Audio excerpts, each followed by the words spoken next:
To most of you, this is a creepy crawlie, but I like to call animals like this incredible crawlies. Many people find it difficult to be friendly with worms, jellyfish or scorpions. That's because they are so different to us. We can relate to meerkats, apes, even goldfish. That's because they've got backbones like we have. But these are invertebrates. They've got no backbone and they are very strange. But I'm passionate about these, and the reason is because of that strangeness. If I turn this light off now and illuminate these scorpions in ultraviolet, they glow in the dark.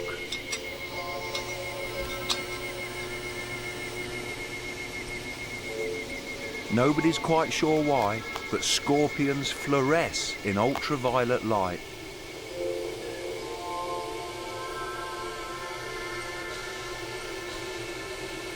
Look at these beauties. There are 1,000 species, 1,000 species of scorpion. Only 30 of those are dangerous to us. But these would rather pinch me with those amazing pincers than use their stings. A sting from one of these wouldn't be much worse than a bee sting. They are extraordinary. Look at that. These are emperor scorpions. They come from West Africa. They're one of the world's giant scorpions. And that's what I'm going to be doing, trying to find the biggest creepy crawlies in the world.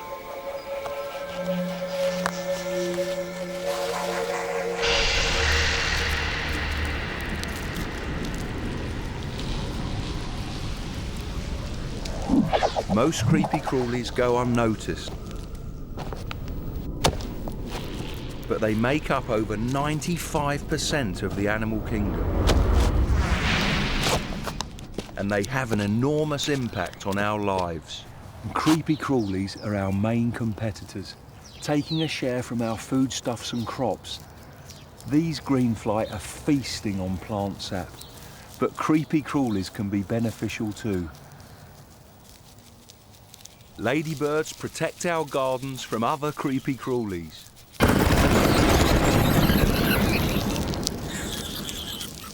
About a third of our diet is a direct result of insect pollination.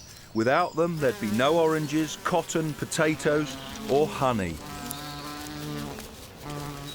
But insects are just one group of invertebrates. There are many more, and they're everywhere.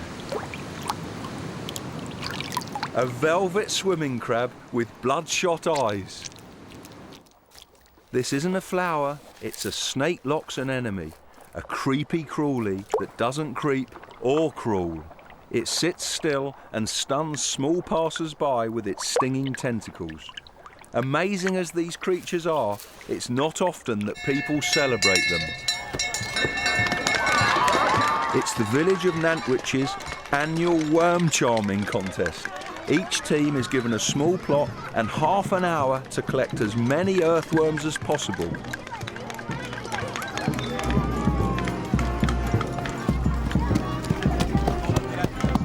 But they're not allowed to dig. The worms have to be shaken to the surface, literally vibrated up.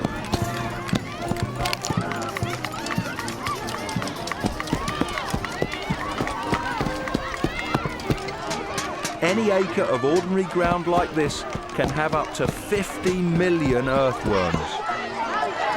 What's this technique? This is twanging. Twanging? Twanging, yeah. Some worms like it with the right hand and some worms like it with the left, but Will still like it with both like this. Can I help? Don't go too quickly because you get premature worm grasping. Premature worm grasping. Half if you're not careful. This makes me feel proud to be British. Absolutely. Where else in the world could this happen? Nowhere. Do you feel eccentric? Wonderfully. Brilliant, thanks a lot. Very much. Thank you. Good twanging, thank you. Do you like touching them? No, not really. Why not? Slimy? Yeah, we just leave him there a minute. Horrible. 1 minute! He's not out. Now he's out. And he's out. Oh, Wait a minute, we've got the... One year, the crisis winner over caught here. 511 worms during the 30 minutes of the tournament. Yeah, we're flown in it.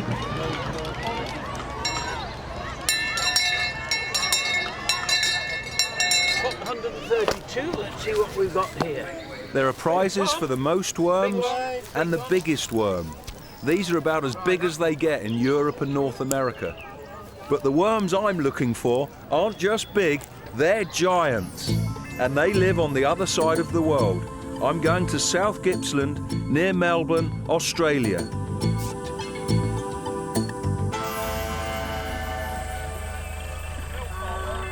There's only a small area where the monster worms are found, and Bill Green is proud that his dairy farm is in the middle of it.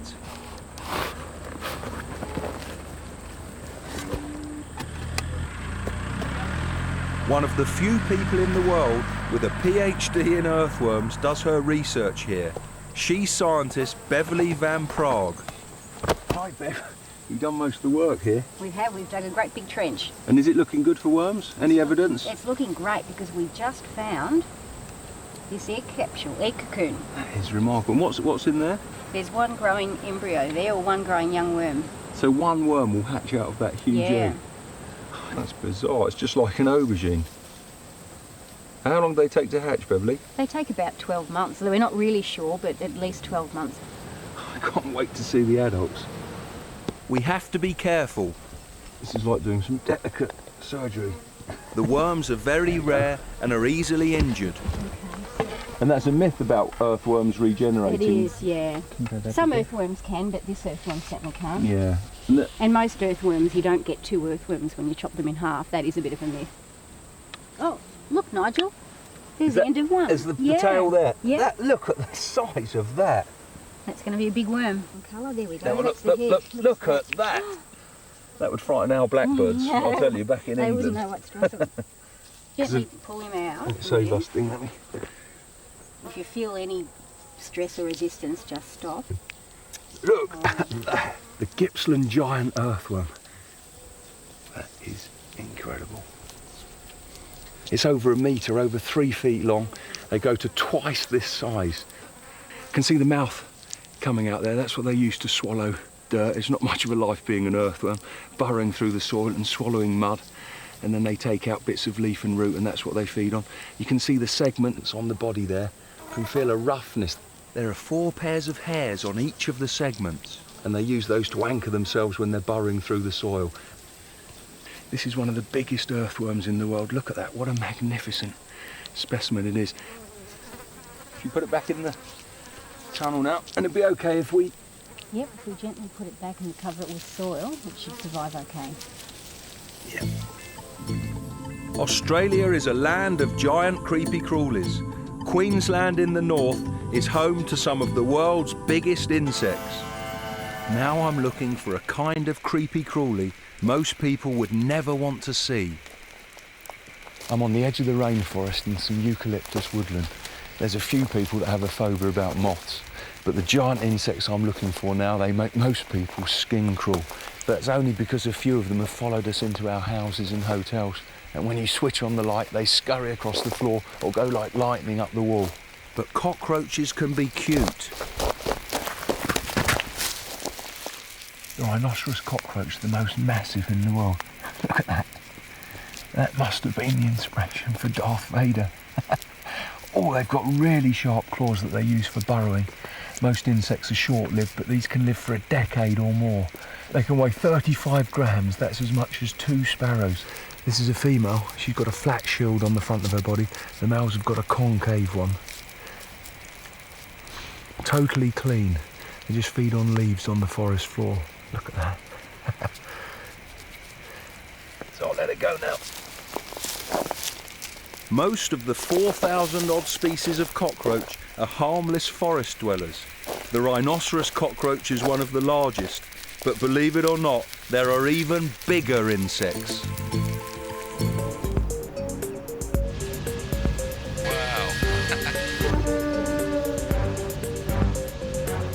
These are the Poor Knights Islands, just off New Zealand.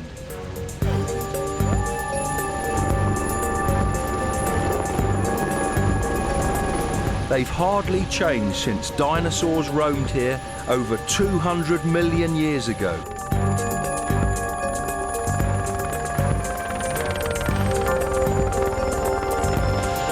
How many poor nights are there? There's a group of 3. These are the main islands here. You've got a little island just back up there. The insect we're searching for is a relic from that age. That's right, Nigel.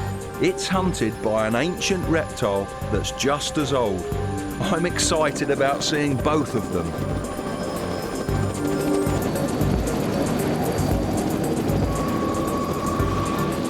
I'm here with Richard Parrish, an insect expert from the Department of Conservation, and Robert Patera, a Maori. For his people, this is a sacred site. The helicopter will return in 4 days.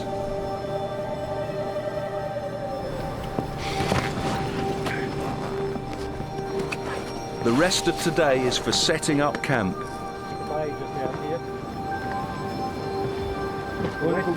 It's a beautiful spot that few people ever get to see or hear.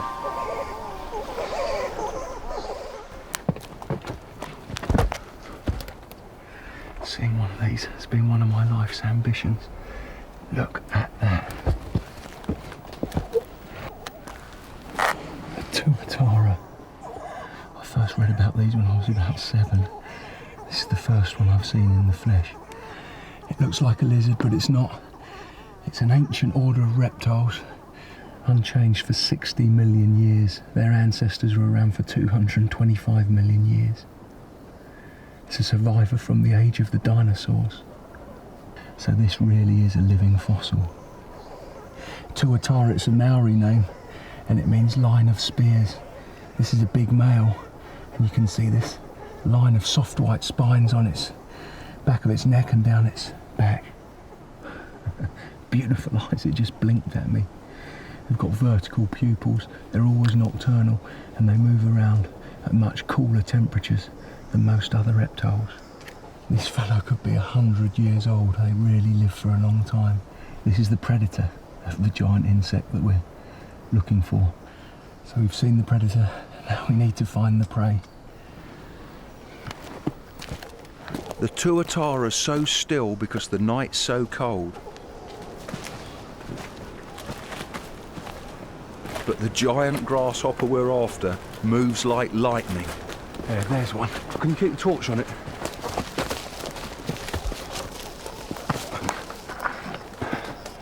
What a spectacular.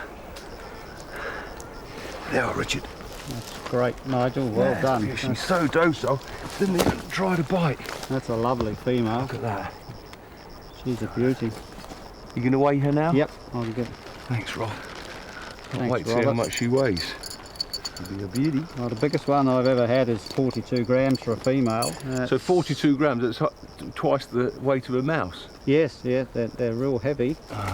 That's 47 grams and the bag's 7 grams, so that one's 40 grams, so that's a good sized female, that one. Nearly as big as they're getting. Yep. I'll let her go. These are very rare indeed, aren't they? They are, yes. They're only found on these 2 islands.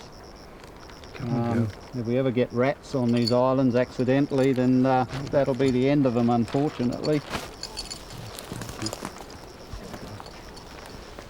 A giant weta. Look at that. Surely one of the most spectacular and unusual insects on the earth. She looks really fearsome. She's got a frightening array of spiny legs. This great long thing like a sting at the end of their tail, that's actually the ovipositor. She uses that for egg laying. What a beautiful creature she is.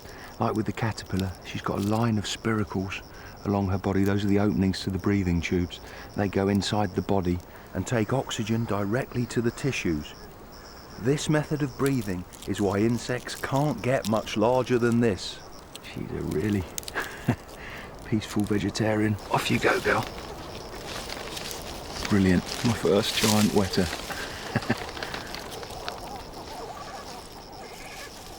She seems to wave goodbye. I found an insect that's just about as big as insects get, but other invertebrates can get much bigger. They live on Christmas Island. I'm in a spectacular part of Christmas Island called the Blowholes. This is part of an ancient coral reef that was formed millions of years ago. It's been eroded by wave action, the wind, and now there's holes in it, and the surge of the sea pushes water up like a series of geysers.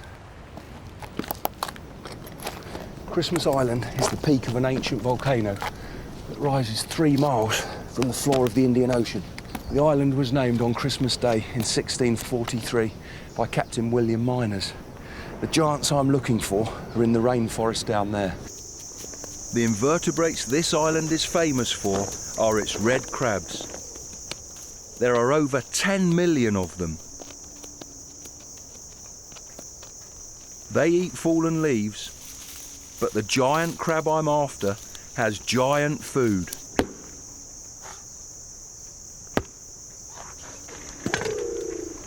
Fresh coconut. For robber crabs, this is a delicacy. They can only break into a coconut if it's already slightly cracked. So they have to wait for the nuts to fall off the trees and hit something hard. Then they pry them open and delicately pick out the flesh. That prying open, though, takes real power. These are the crabs I want to see. And for any naturalist, the meeting with these robber crabs really isn't a disappointment. They're the undisputed giants of the invertebrates on the land. These claws are really formidable, got great power in them. It's coming straight even me. Hello. When I frighten it, it does this. Lifting its leg up to frighten attackers. Crabs are creepy crawlies with 2 pairs of antennae. The lower ones are for smelling, in this case coconut milk, while the larger upper pair are touchy-feely, so one crab can detect when another gets too close. This is the big one. This is it. This is the big robber crab I've been waiting for. Look at that. Those amazing pincers. These textures underneath the body. Absolutely amazing. It's so heavy. They grow to be about the size of a medium-sized dog. And this creature is superbly adapted for life on the land. So much so, if you put these in the sea, they drown within minutes. But no invertebrates on the land can get bigger than this creature. The reason being this hard exoskeleton. To grow, they need to molt. If they get really huge, by the time the exoskeleton's hardened, it's sort of collapsed with gravity. The other thing is, it's like having a suit of armour on. If the body got any bigger, these legs wouldn't be able to support the weight of it. And that's why this is the biggest invertebrate you get on the land. Invertebrates can't get bigger than these. Fantastic robber crabs. There's another one feasting on the coconut there. Off you go. This is the biggest land creepy crawly. The sea, though, is where the real monsters are. I'm still around Australia on a Tasmanian fishing boat, hauling in catches from waters that are 3 miles deep. The nets go as deep as 2 miles, and they've hauled in some real sea monsters. I'm hoping that they'll catch one on this trip.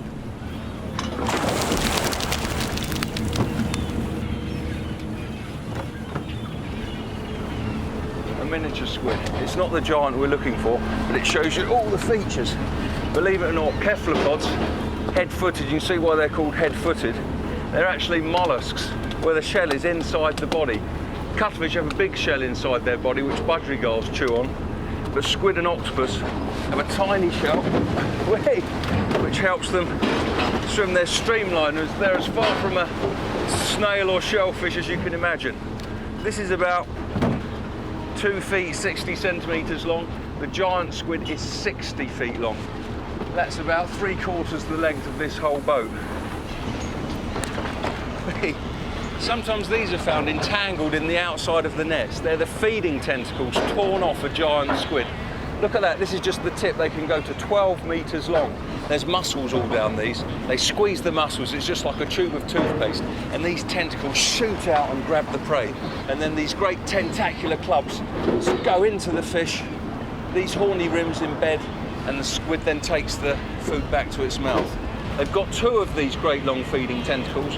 When they actually attack their prey, they actually adhere them together by this press stud arrangement here, just like on a jacket. 5 days of seasickness and no sea monster to show for it. The only thing now is for me to become a beachcomber. Here in Tasmania, giant squid can be washed up on the shore.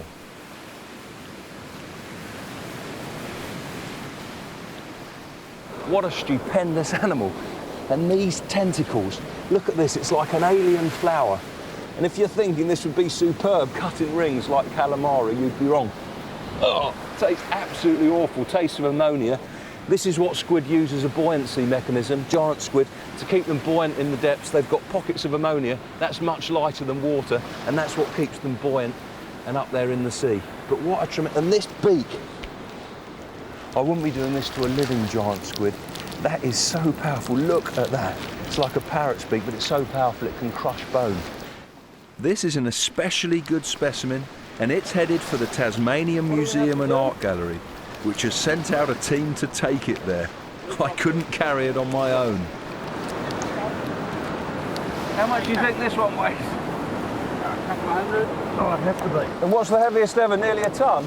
Half a tonne. No one has ever seen a giant squid alive, but there's another kind of giant cephalopod whose home isn't as dark, deep, and so inaccessible. I'm going to Canada to visit it, to Victoria Island, British Columbia.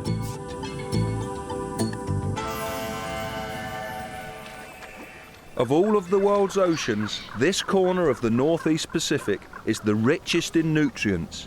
As a result, food is plentiful and animals can become huge. We're here because beneath the surface there's a land of giants. This is the home of the giant octopus. The biggest one ever caught weighed 600 pounds. That's 3 times my weight. And that creature had an arm span of 9.6 metres. That's over 30 feet.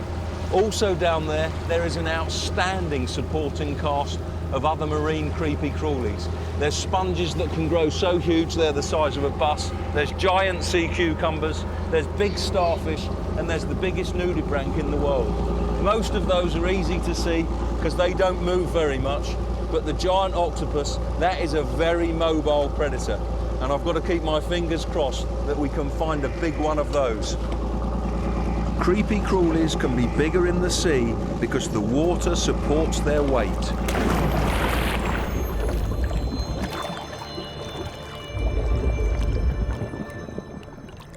A lion's mane jellyfish with tentacles 100 feet long and a bell that's wider than a dustbin lid.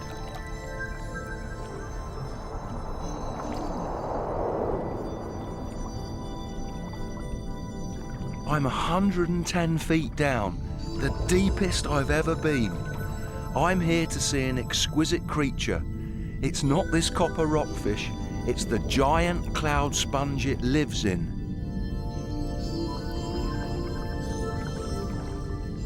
These magnificent cloud sponges are animals. They survive by filtering particles of food from the water. They can grow to be as big as a bus and live for 3,000 or 4,000 years.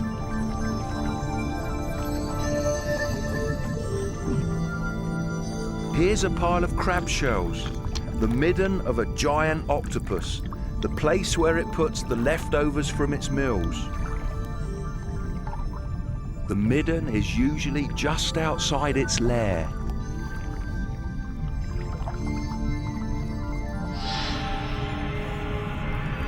It looks huge. There's its siphon, It uses that for breathing and jetting through the water. There's an eye. Octopus have eyes just like a human's. It can see me pretty well. It uses those suckered arms to catch food, killing its prey with a sharp horny beak. I've found my giant octopus, but I'm out of air. Tonight, I'll be back for a cuddle. That was an astounding dive. For anyone who loves invertebrates, nearly every group was represented there. I'll never forget those crowd sponges. And we found the midden and lair of a giant octopus. They sometimes move homes. So we're going to come back tonight and see the octopuses out and about. It's cold in there though, and I think I've deserved a veggie burger and some onion rings. I wouldn't dive at night for the first time on my own with a giant octopus. I've got some expert help. Dave, you've dived with them lots of times. Many times. What have I got to watch out for? Mainly, they sometimes get a little curious. They might stick an arm up over your mask, your regulator. They don't attack divers though, do they? No, Never. No, they're just curious. They want to see what you are.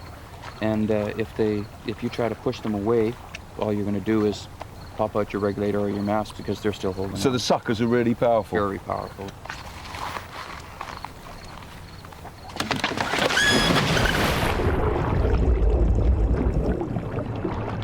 If anybody from the 19th century could see me doing this, they'd think I was committing suicide. There were plenty of stories about the giant octopus then. It was called the devilfish and was meant to have leathery arms studded with sharp-pointed suckers that could tear human flesh.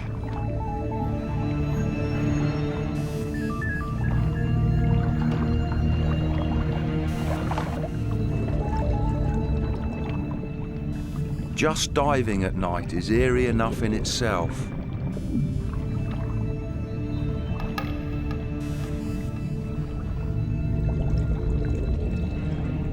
And it's really eerie when we finally see a shape.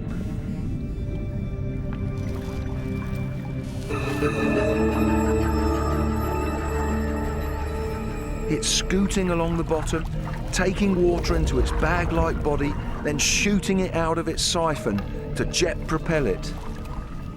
It's hard to believe that something this quick is a relative of snails and clams, a mollusk.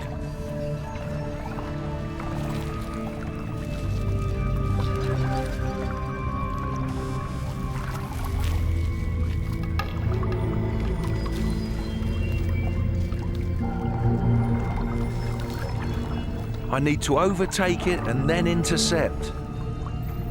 This is a big one, about 15 feet long, with an arm span of nearly 20 feet.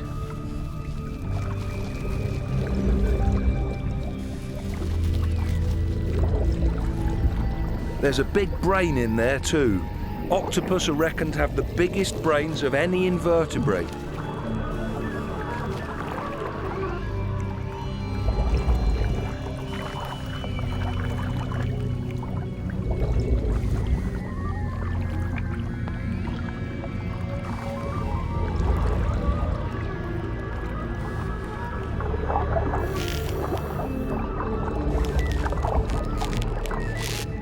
The creature caresses me gently. There's nothing hostile in this embrace.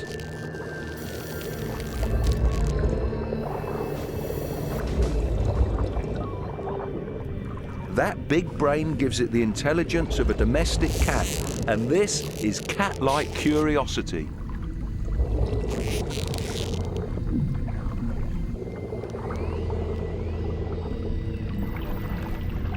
I feel so privileged to have been in the arms of a giant octopus. But there are monster creepy crawlies that are a lot less friendly than that. To find them, I'm going to Ecuador, to the Amazon rainforest. Down among these trees, there's a predator that terrifies everyone and everything that lives here. When the forest animals sense it's on the hunt, they clear out of its way, if they can, but a lot of them can't. It could be anywhere around here.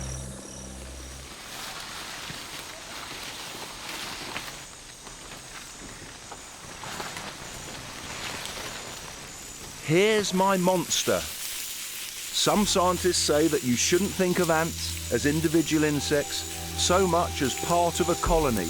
And it's the colony that's the real animal. And it's as fierce as any predator ever gets. I'm standing right in the middle of a raiding party of army ants. They are swarming around me. I've got my trousers tucked in my socks. As long as I'm still, I should be okay.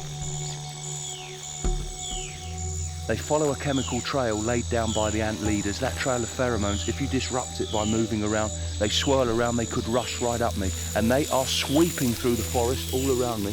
The leaf litter is almost boiling with insects and small creatures that are jumping out of their path. They are extraordinary hunters. They sweep under logs, under leaves, any creatures hiding there, even nocturnal ones like crickets or scorpions. They force them out, kill them, cut them up, and then take them back to the colony.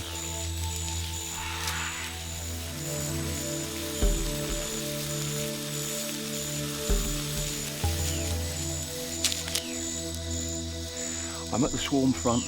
Anything that can run, jump, scurry, anything, they get out of the way of these ants. This is a beautiful little poison arrow frog. They've got a very toxic skin, but even that may not protect them from these ants. So I'm going to take it well away from the swarm front and out of harm's way. This is a beauty.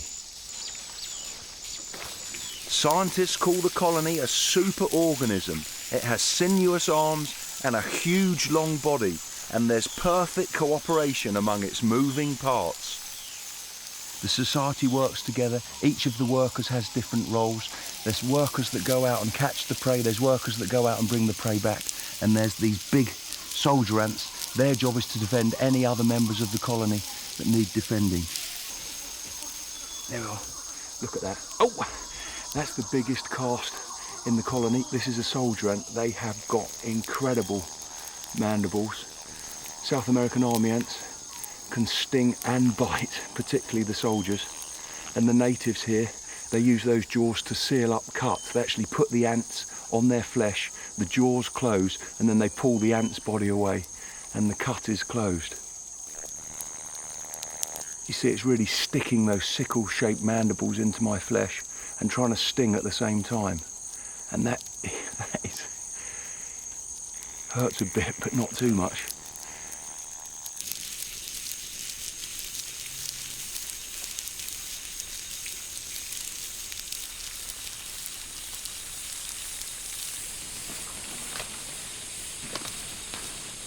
To see army ants in action is truly awe-inspiring. The colony is made up of hundreds and thousands of individuals, but it depends on them all working together. They've all got different jobs to do. Here's the soldiers here, guarding the workers as they return. Some of them have got food and they're going back to feed the grubs and the queen. This is a blind army though. They can hardly see anything. They can only see moving shapes. They do everything by chemicals. There's a chemical trail here, a chemical trail of pheromones. And there's more coming here. They've obviously raided a termite's nest. Oh, look at that. They're carrying termite grubs in their jaws. They sort of straddle the termite grub and just carry it, put their legs on either side and run, just streaming back.